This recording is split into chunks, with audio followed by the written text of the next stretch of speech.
पत्थर लौटा दो, पत्थर लौटा दो वरना मेरा श्राप लगेगा। क्यों, डर गए ना? कुछ याद आया इसको सुनकर? ये वही डायलॉग है जो एक जिंदा लाश बोलती है। एक वक्त पर इस सीन को देखकर अच्छों के रोंगटे खड़े हो जाते थे। यहाँ हम एक ऐसे शो की बात कर रहे हैं जिसका नाम सुनते ही आपकी बचपन की सारी यादें ताज़ा हो जाएंगी।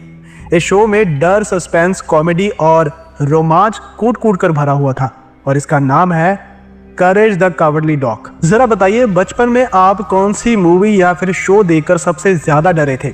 अगर आप 90s के किड्स वाली कैटेगरी में आते हैं तो आप में से ज्यादातर लोगों का जवाब करेज द कावर्डली डॉग ही होगा। शो का मेन लीड वो डॉग है जो अपनी बूढ़ी मालकिन और उसके पति यूस्टस को हमेशा बचाता रहता है। कमाल की बात तो यह है कि वो खूब डरता था, लेकिन इसके बावजूद भी वो अपने मालिकों की रक्षा करने में कोई भी कसर नहीं छोड़ता था। लेकिन अब ये शो टीवी पर आखिर क्यों नहीं आता? तो आखिर कौन सी ऐसी वजह थी कि आपका और हमारा पसंदीदा कार्टून शो दुनिया भर में बंद कर दिया गया? आज हम इसके बनने से लेकर बंद होने तक के बारे में सब कुछ जानेंगे। कार्टून नेटवर्क या फिर पोगो का नाम जहन में आते ही ढेर सारी यादें ताजा हो जाती हैं। इस पर तमाम शो आते थे जैसे कि Powerpuff Girls, Oswald, Looney Tunes, Tom and Jerry, Scooby Doo, Richie Rich, Dragon Tales, Pingu, Noddy, Takeshi's Castle और करेज द कावर्डली डॉग। खैर, ये लिस्ट काफी लंबी है। सारे कार्टून्स पर फिर कभी बात करेंगे। आज हम करेज द कावर्डली डॉग पर बात कर लेते हैं।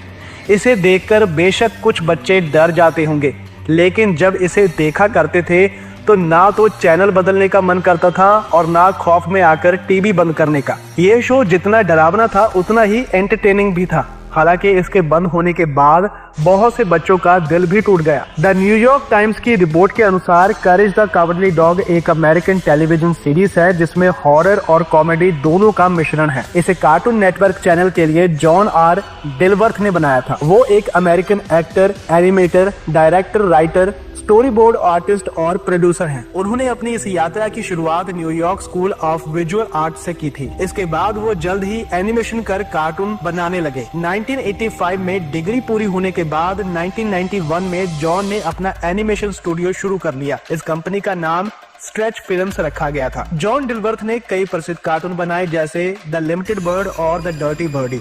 ऐसा ही उनका एक cartoon the chicken farm outer space था। तब तक करेज द कावर्डली डॉग अस्तित्व में नहीं आया था। 20 फरवरी 1995 को कार्टून नेटवर्क ने व्हाट अ कार्टून नाम की एक सीरीज की शुरुआत की थी। इसके तहत हर हफ्ते हॉरर जॉनर यानी कि डराने वाले कार्टून सीरीज का एक नया शो टीवी पर दिखाया जाता था। इस सीरीज का सबसे ज्यादा फायदा नए क्रिएटर्स को मिल रहा था। वो अपने शो को लोगों तक पहुंचाना चाहते थे। इसी तरह की एक 8 मिनट की सीरीज का नाम the chicken farm outer space था, जिसे 18 फरवरी 1996 को पहली बार टीवी पर दिखाया गया।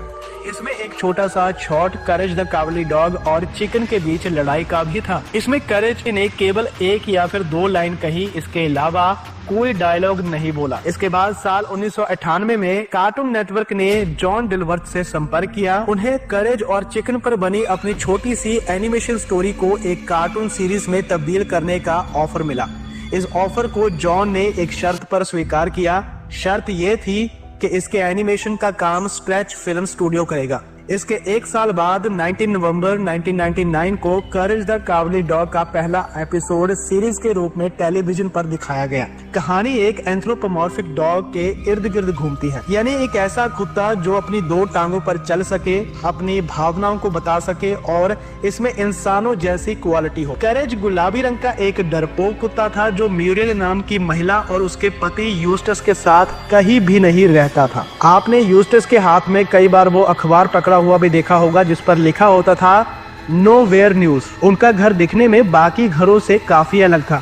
एक ऐसी बंजर सी जगह पर जहां मीलों दूर तक कोई भी दूसरा घर दिखाई नहीं देता था। इनके साथ हर रोज कोई ना कोई अजीबोगरीब घटना घटती ही रहती थी। कभी अंतरिक्ष से एलियन आ जाते थे तो कभी जिंदा लाशें आकर पत्थर मांगा करती थी। अब आपको बताते हैं कि करेज आखिरकार इस परिवार को कैसे मिला। म्यूरियल को करेज एक सुनसान जगह पर मिलता है जहां पर वो डरा सहमा हुआ रहता था। ऐसी जगह पर रह पाना आसान नहीं था, इसी वजह से कुत्ते को करेज नाम दिया गया था, यानी शेर दिल। अब बेशक करेज एक ऐसा कुत्ता था जो खतरों से काफी जल्दी डर जाता था, लेकिन वो काफी बहादुर भी था।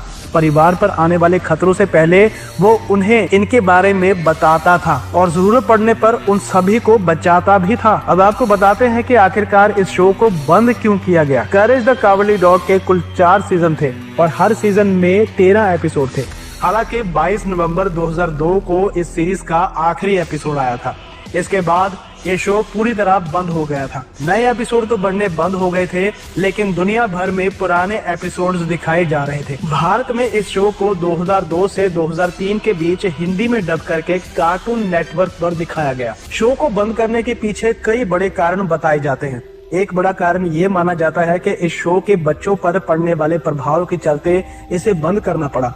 माता पिता को ये चिंता थी कि बेशक शो देखकर बच्चे उसमें पूरी तरह खो जाते हैं, उनका एंटरटेनमेंट होता है, लेकिन इसके साथ ही उन्हें रात को सोने में काफी दिक्कत परेशानी भी आती थी। इस शो के डरावना होने की वजह से बच्चों को रात को बुरे बुरे सपने आते थे। ऐसा माना जाता है कि शो को लेकर दुनिया भर में शिकायतें होने लगी थी, लेकिन इसकी पुष्टि आज तक नहीं हो पाई। ऐसी भी अफवाह है कि शो को बनाने वाले शख्स के फैसले के कारण इसे बंद करना पड़ा। कहा जाता है कि जॉन डिलबर्थ ने ही शो को बंद करने का फैसला ले लिया था। लोगों का यह मानना है कि जॉन डिलबर्थ बेशक इस शो के लिए कई नई कहानियां और एपिसोड्स लेकर आए थे, लेकिन उनके पास कई दूसरे एनिमेशन आइडियाज भी थे जिन पर वो काम करना चाहते थे।